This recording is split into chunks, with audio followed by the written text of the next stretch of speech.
Voy a invitarles a que abran las Escrituras y busquen el Evangelio de Juan. Vamos a estar meditando en el capítulo 14, del versículo del 1 al 14. Juan 14, 1.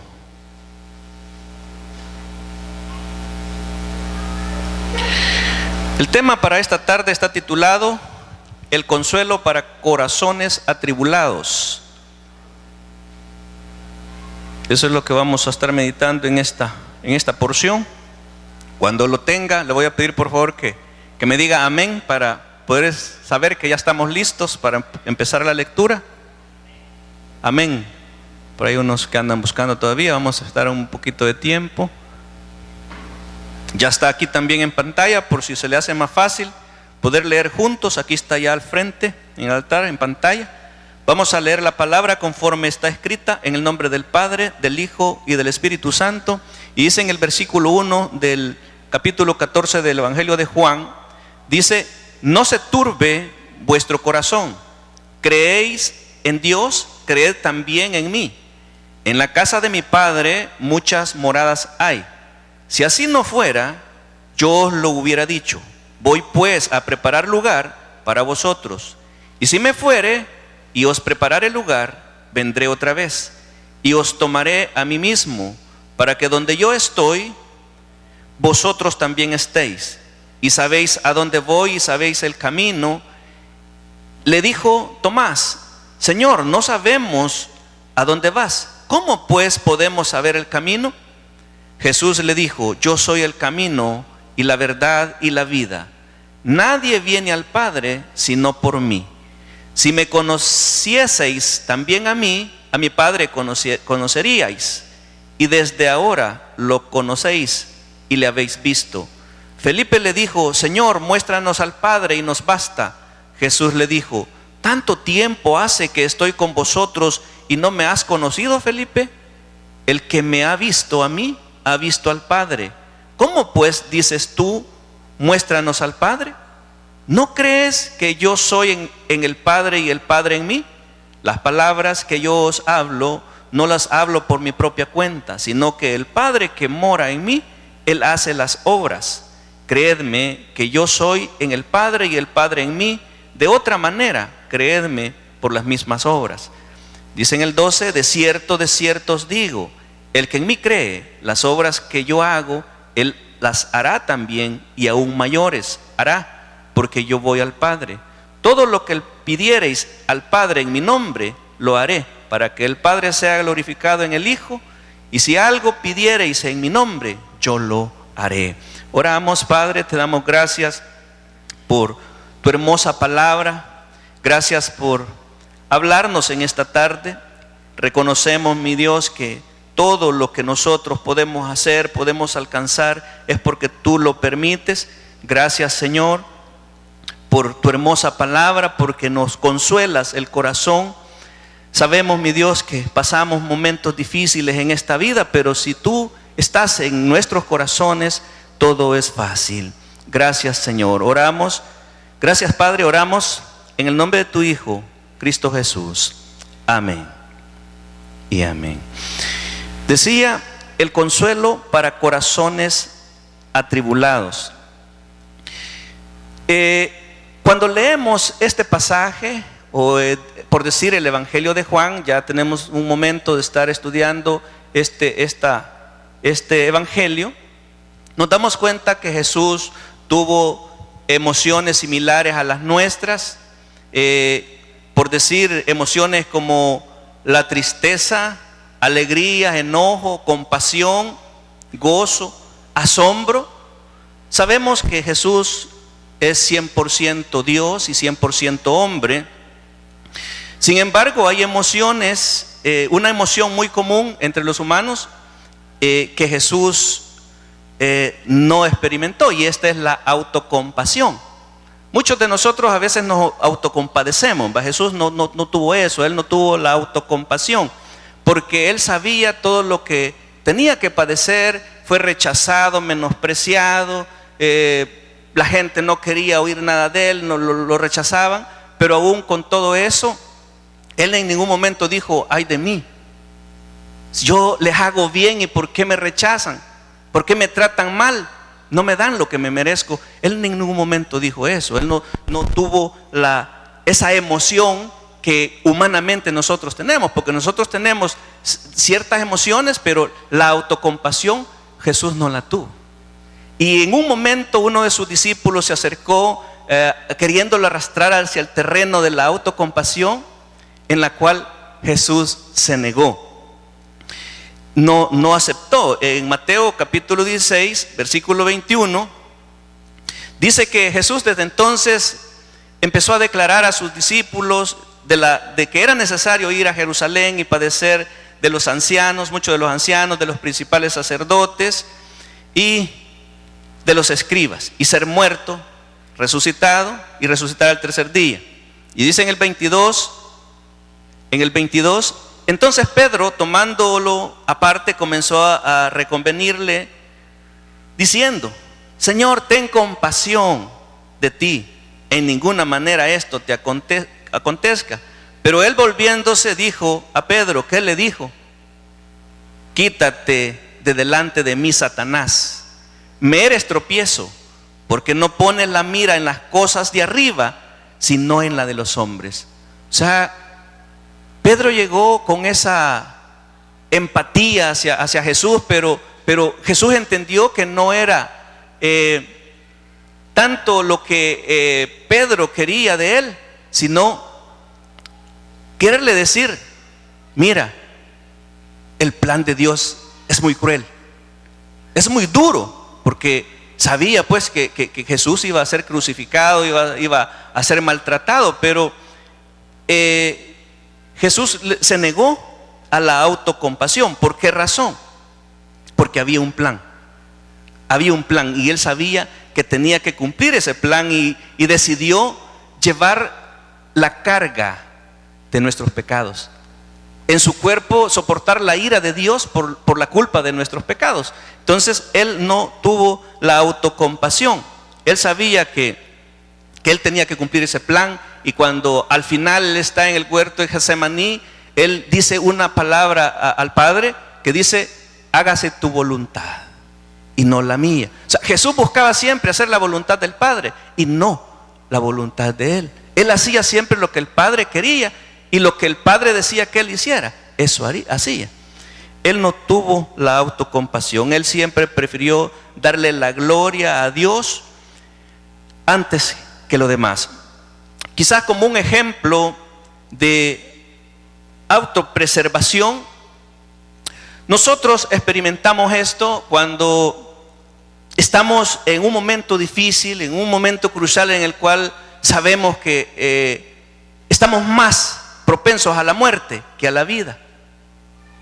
Cuando alguien está a punto de morirse, ¿será que quiere morirse? No, ninguno de nosotros. Nosotros queremos preservar este cuerpo, seguir en esta vida, pero menos morir.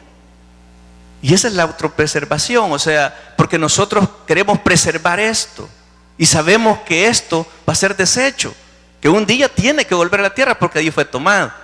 Pero la autopreservación es cuando nosotros estamos al punto de la muerte, pero en ningún momento queremos morir. Jesús no tuvo la autocompasión. Jesús anuncia entre sus discípulos que hay un traidor. Imagínense Pedro ahí. Jesús dice que Pedro le negaría 3 veces, que lo iba a negar. Pero con todo eso, Jesús siempre siguió el plan de Dios, siempre pensando en consolar el corazón de sus discípulos. Y qué triste es cuando una persona no tiene a Cristo en su corazón. No hay consuelo, no hay paz. Yo escuchaba en una de las noticias hace poco de que un hombre, me imagino que tenía una decepción tan grande, un problema tan grande, pero este hombre se subía a una torre y se dejaba caer a una altura de unos 25 metros. Se dejaba caer. Entonces, pero llegaba el auxilio y él lo rechazaba, y él decía una palabra a los que estaban en ese momento viéndole, y decía: nos vemos en el infierno. Entonces, una persona que no tiene a Cristo en su corazón, una persona que vive turbaciones, atribulado, angustiado, no hay paz en su corazón, no tiene esperanza. Y eso es lo importante de tener a Jesús en nuestros corazones. Empieza en el versículo 1 en el que leímos en el capítulo 14 de Juan, empieza diciendo: no se turbe vuestro corazón. Cuando vemos esta primera parte de este versículo, no se turbe vuestro corazón, ¿cuál es la palabra clave en este inicio de este versículo? Creer. ¿Cuál es la palabra clave que encontramos? Dice: no se turbe vuestro corazón. Jesús dice: no se turbe vuestro corazón. La palabra clave es turbación. Hay turbación muchas veces en nuestros corazones. Jesús fue conmovido, dice que es similar a la turbación. Jesús tuvo ese sentimiento, esa alteración del alma. En el capítulo 13, un capítulo antes, en el versículo 21, cuando Jesús dijo que entre ellos estaba quien lo iba a entregar, y dice y declara que que Judas lo iba a traicionar. Eso sabía Jesús en su corazón, dice que se conmovió en espíritu. ¿Se acuerdan de eso? Se conmovió en espíritu. Eso es una alteración del alma, algo que él se sintió turbado. ¿Por qué razón? Porque sabía cuál era el destino final de Judas, cómo iba a terminar Judas. Era el mismo amor del Señor hacia uno de los que estaban con él, pues si había estado más de 3 años junto con Jesús. Entonces Jesús le amaba y él sintió turbación, se conmovió en espíritu al saber que entre ellos, entre sus discípulos, había alguien que le iba a entregar.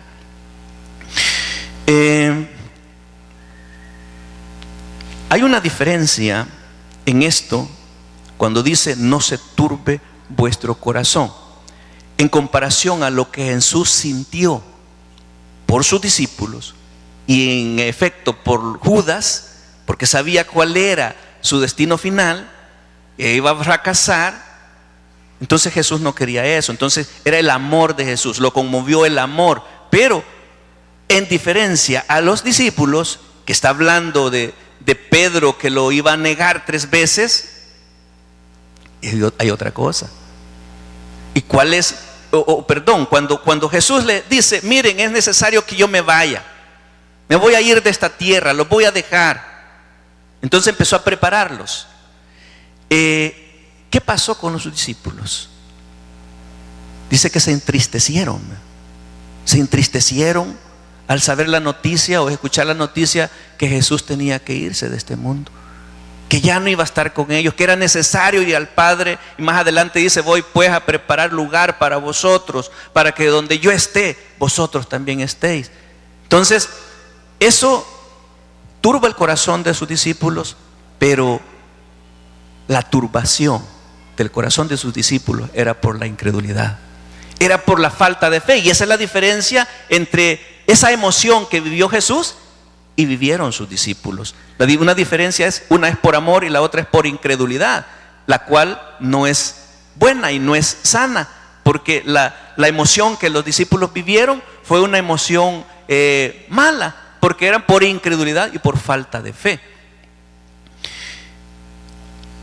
Sigue en la segunda parte del versículo 1, vea, y dice: creéis en Dios, creed también en mí. Y esto es lo más importante, de que el Señor da las herramientas, da la clave, cómo nosotros podemos luchar eficazmente contra las turbaciones de nuestra alma. Cuando nosotros nos encontramos en momentos difíciles, atribulados, dice el Señor: crean en mí, que su confianza esté puesta en mí. Muchas veces nuestra confianza no está puesta en Él. Dice: creed en Dios, creed también en mí. Esa noche sus discípulos estaban angustiados porque parecía que todo se había desmoronado, que las cosas les estaban saliendo mal, no estaban saliendo como ellos lo esperaban. Pero Jesús les dice: confíen en Dios como también ustedes confían en mí como también confían en Dios. Confiar en Jesús y en Dios es lo mismo, es exactamente lo mismo. Y esta es la clave para luchar contra las turbaciones de nuestra alma. ¿Por qué debemos confiar en Jesús? Y esto es lo relevante. Él da unas ¿cómo se llama? Unas razones por las cuales nosotros debemos de confiar en Él. Sabemos que para luchar contra las turbaciones de nuestra alma, ¿qué debemos hacer? ¿Confiar en qué? Confiar en Jesús y confiar en Dios, que es lo mismo. Cuando nosotros estamos atribulados, estamos angustiados, no hay paz en nuestro corazón, Él dice: confíen en mí. Es el primer paso, confiar en Él, que nuestra confianza esté puesta en Él. Pero la razón por la que nosotros debemos de confiar en Él, y esta es la esperanza de los que creemos en Jesús, es que dice: en la casa del Padre hay muchas moradas. Entonces, pero cuando escuchamos esto, hay muchas moradas, ¿qué es lo que nos viene a mente? Hay muchas moradas. Casas, sí, pensamos en casas. Muchos dicen: bueno, entonces ahí te la mando, Señor, toda golpeada, ¿verdad? No es que hay un montón de mujeres golpeadas ahí, moradas, ¿verdad? No, no es eso. No es eso. Está diciendo, y es el consuelo que le da a sus discípulos, que Él se va, pero que hay espacio en la casa del Padre para cada uno de ellos. Y eso es lo que consoló a Pedro cuando el Señor le dijo: no te preocupes, yo me voy, pero hay lugar para ustedes.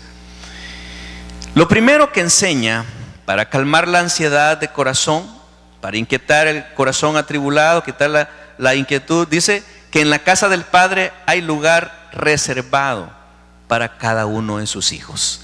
Mire, y qué bueno, más adelante lo vamos a ver, lo que Pablo declara, que es mejor estar con el Padre que estar en esta tierra. Vea, porque el vivir para mí, dice Pablo, es Cristo, pero el morir es ganancia. Es ganancia. Muchas veces nosotros no entendemos esto, pero lo que el Señor nos enseña es que en la casa del Padre hay lugar reservado para cada uno de sus hijos. En el versículo 2 dice, ¿qué dice? Léalo. Dice: en la casa de mi Padre muchas moradas hay. Si así no fuera, yo os lo hubiera dicho. Voy pues a preparar lugar para vosotros.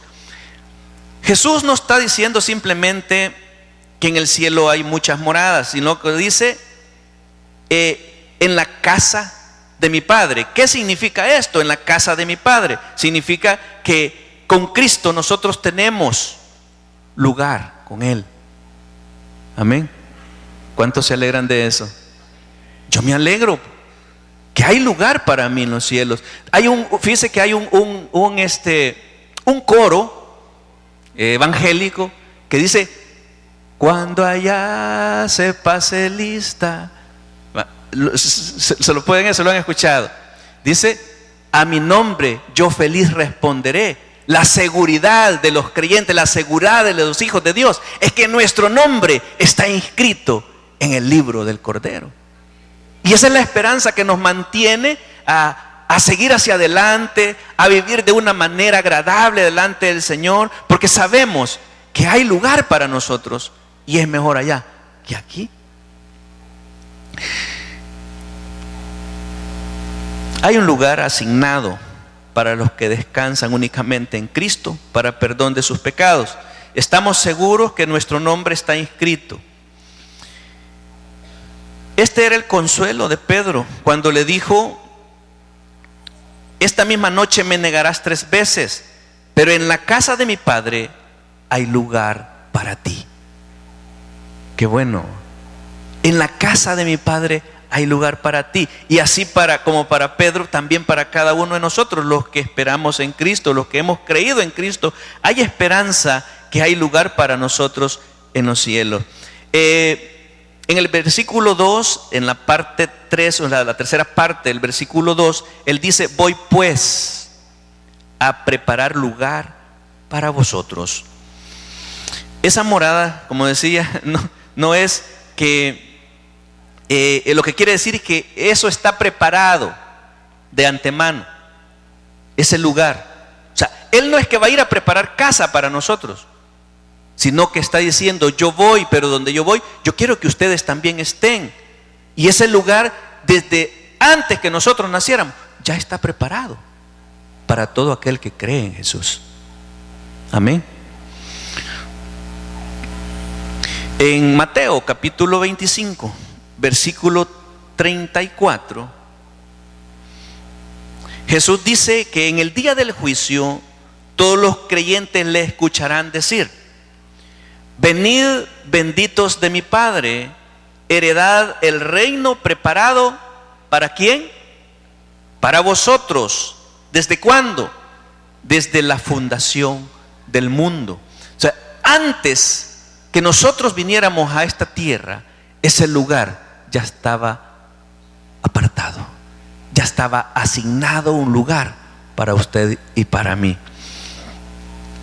En ese sentido es que Jesús fue a preparar lugar, en el sentido de que ninguno de nosotros podía llegar allí hasta que Cristo no completara su obra. Por eso era necesario que Él muriera, resucitara y ascendiera. Porque si Él no hubiese sido así, nosotros no pudiéramos llegar allá, al Padre. Porque el único camino, y Él dice más adelante que el único camino es Cristo Jesús. Si Cristo no se hubiese ofrecido en la cruz, nosotros no hubiésemos sido redimidos. Entonces no podíamos de ninguna manera llegar al Padre, porque se llega únicamente a través de Cristo Jesús. Antes no había lugar para nosotros, sin antes la salvación. Fue a través de la muerte de Cristo, la resurrección y su ascensión a los cielos. Fue así que Él hizo posible nuestra entrada en la casa del Padre. En Hebreos capítulo 6, versículo 20, búsquelo por favor, Hebreos 6, 20, dice que Jesús entró como precursor por nosotros, hecho sumo sacerdote para siempre, según el orden de Melquisedec. Él fue delante de nosotros y presentó delante del trono del Padre su sacrificio perfecto a nuestro favor. Así es que ahora nosotros tenemos esa libertad o ese derecho de entrada a la casa del Padre, porque ya no tenemos cuentas pendientes con Dios.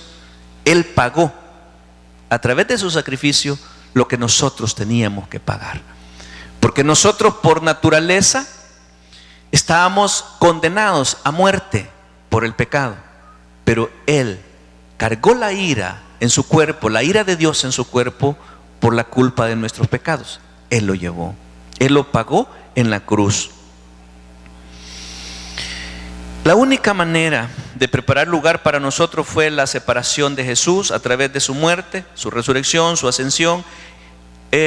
Y por sus discípulos sus discípulos estaban tristes y abatidos porque ellos no podían entender esto en su momento.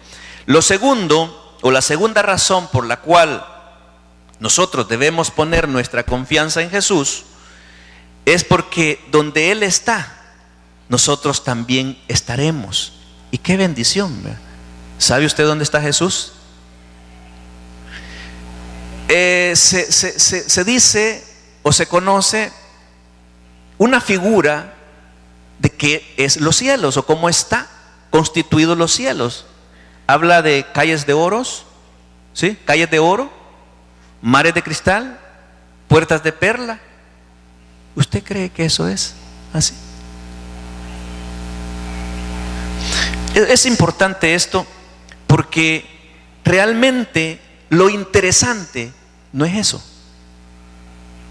No es eso, cómo está constituido allá.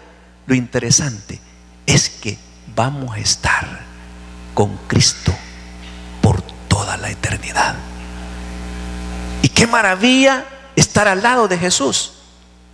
¿Por qué? porque Él es nuestra esperanza. Él es el único que da paz en nuestros corazones. Con Él no hay tristeza, no hay angustias, porque eso es lo que va a suceder allá. Dice que no habrá llanto, no habrá tristeza, no habrá dolor. ¿Y qué más podemos pedir nosotros? ¿O le gustaría a usted estar en un lugar donde hay tristeza, donde hay lloro, gritos y todo eso, cosas desagradables? ¿Le gustaría a usted estar ahí? Entonces lo más importante y más agradable es cómo vamos a estar ahí. Y la oportunidad que tenemos, porque lo dice, que donde Él está, quiere que nosotros estemos. Y esa es la razón por la cual Él se fue al Padre, para que donde Él está, nosotros también estemos en la casa del Padre.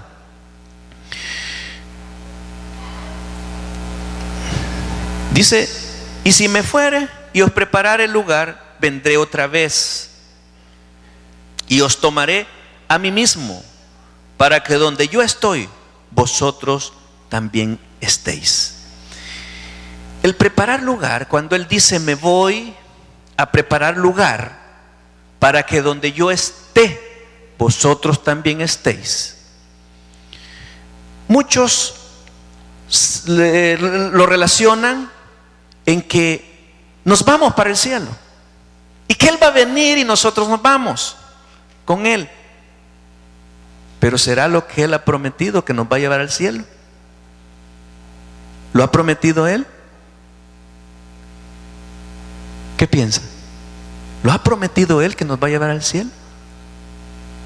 Él dice: vendré otra vez y los tomaré a mí mismo. Ah, correcto. Entonces no es que nos va a llevar al cielo, Él va a venir, los tomará a sí mismo. ¿Qué pasó con aquel hombre cuando él estaba allá en el Gólgota, colgado a la cruz, y estaban aquellos malhechores junto con él? ¿Qué pasó con aquel que reprendió a aquel que injuriaba al Señor y le dijo: si tú eres el Hijo de Dios, desciende de esa cruz, sálvate a ti mismo y sálvanos a nosotros?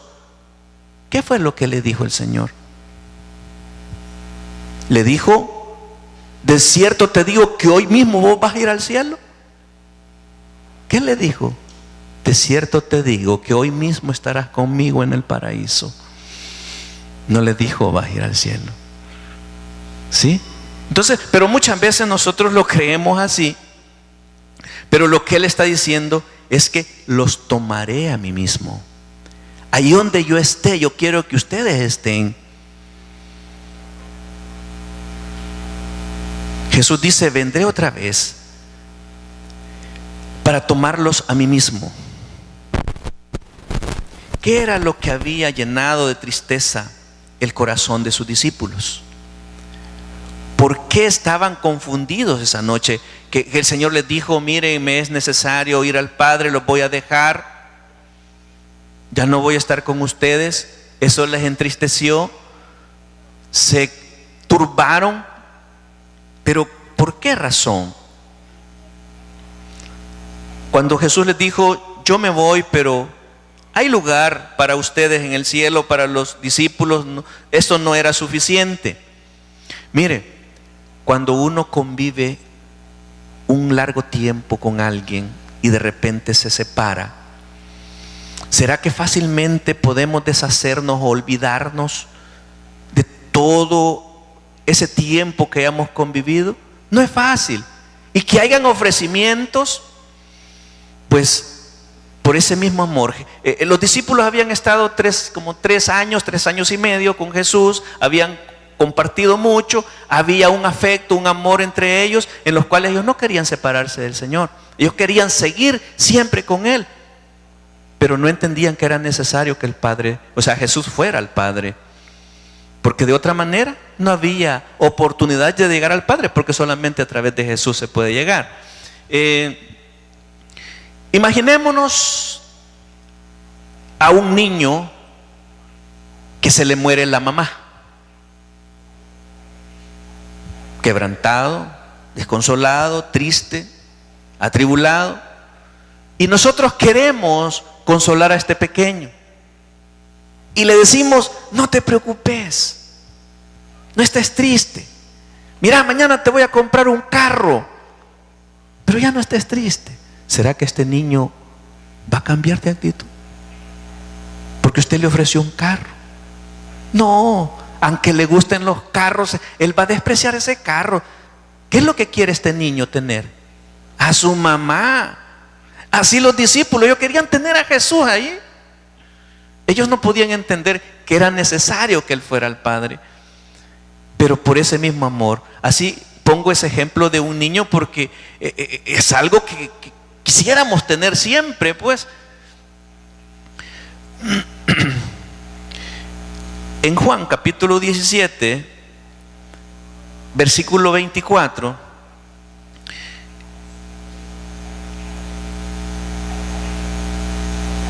dice: Padre, aquellos que me has dado, quiero que donde yo estoy, también ellos estén conmigo, para que vean mi gloria que me has dado, porque me has amado desde antes de la fundación del mundo. Pablo lo relaciona que es mejor estar con el Padre que estar en esta tierra. Y él dice en la segunda carta a los Corintios, capítulo 5, versículo 8, dice: pero confiamos y más quisiéramos estar ausentes del cuerpo y presentes al Señor. Por tanto, procuramos también, o ausentes o presentes, serle agradable. O sea, Pablo lo que está diciendo es que aquí estamos expuestos a pasar momentos duros, difíciles, tribulaciones, angustias, pero que eso es aquí no nada más. Y por eso es mejor ir al Padre o estar con el Padre. Pablo también escribe a los filipenses de su encarcelamiento en Roma, en Filipenses capítulo 1, versículo 21, dice Pablo: porque para mí el vivir es Cristo y el morir es ganancia. Mas si el vivir en la carne resulta para mí en beneficio de la obra, no sé entonces qué escoger, dice Pablo. Pablo se siente también confundido, ¿verdad? Porque él quiere hacer la obra del Padre, pero al mismo tiempo él quiere estar con el Padre.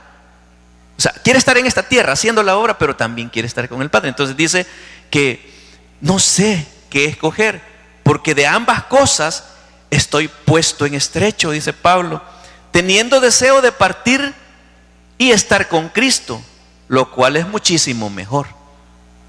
O sea, mire, si estar con Cristo es lo mejor, ¿verdad? Y eso es lo que nosotros debemos de anhelar, ¿verdad? Estar siempre con Cristo. Concluimos que así como no hay razón para estar turbados en la casa del Padre, porque en la casa del Padre hay lugar para todos los creyentes. Para recapitular lo que es el mensaje, ¿cuál es la herramienta o la clave para luchar eficazmente contra nuestras tribulaciones? ¿Qué es lo que recomienda o escribió el apóstol Juan en este pasaje para aquellos que están atribulados de corazón? ¿Cuál? Confiar en Dios, amén. Que nuestra confianza, si hay turbaciones, alteraciones del alma, emociones que nosotros no podemos controlar, ¿qué es lo que debemos hacer? Confiar en Él.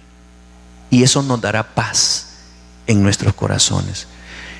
¿Cuáles son las razones por las cuales nosotros debemos de confiar en Dios? ¿Cuáles? Mencionamos dos.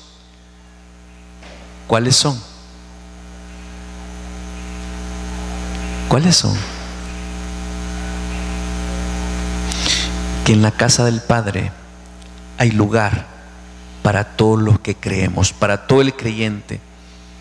Hay lugar para los hijos de Dios en la casa del Padre. Y en segundo lugar, ¿cuál fue la razón?